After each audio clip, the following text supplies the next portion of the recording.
So I wanted to chat today about what we call the removal from office statutes, which are in Government Code Title 1, Division 4, Chapter 7. In Article 1 of Chapter 7, it provides some general provisions. It was actually originally enacted in 1943.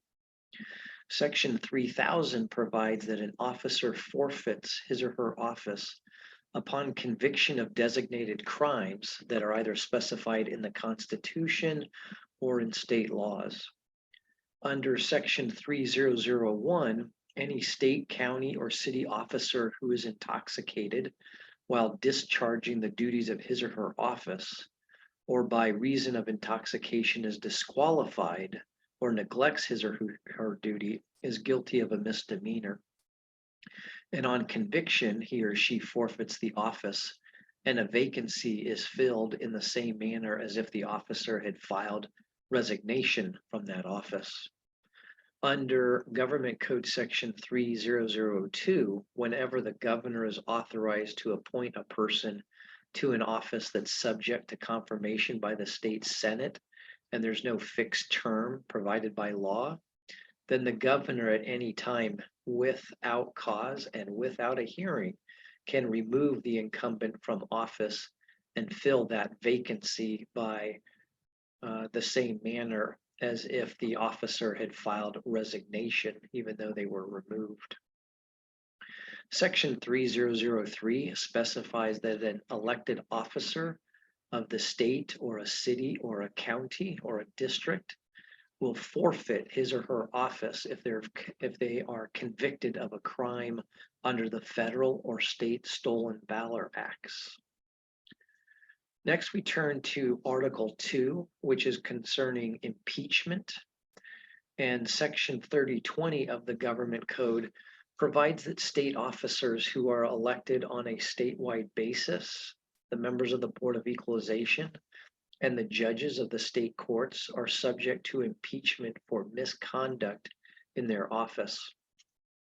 Under Section 3020.5 of the Government Code, the Senate sits as the court of impeachment and is the court of record, and the officers of the Senate are the officers of the court. Pursuant to Section 3021, all impeachments are by resolution, adopted, originated in, and conducted by managers who are elected by the Assembly to do so.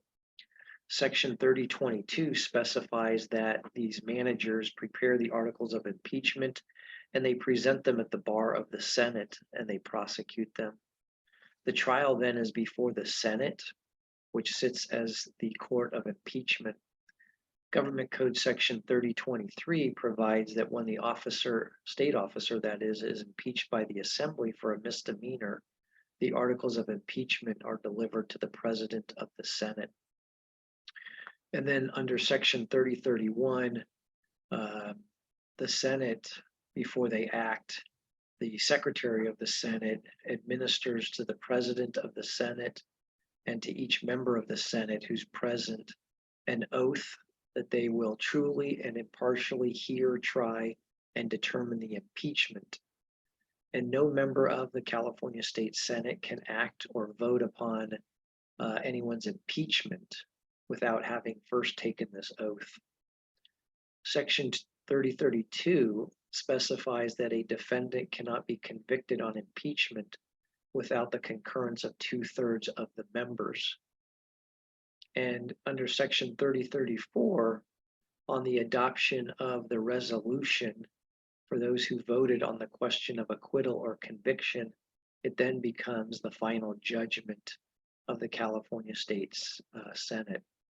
Now, pursuant to Section 3038, upon temporary suspension of any officer of the state other than governor, that office can be temporarily filled by an appointment made by the governor with the advice and consent of the Senate.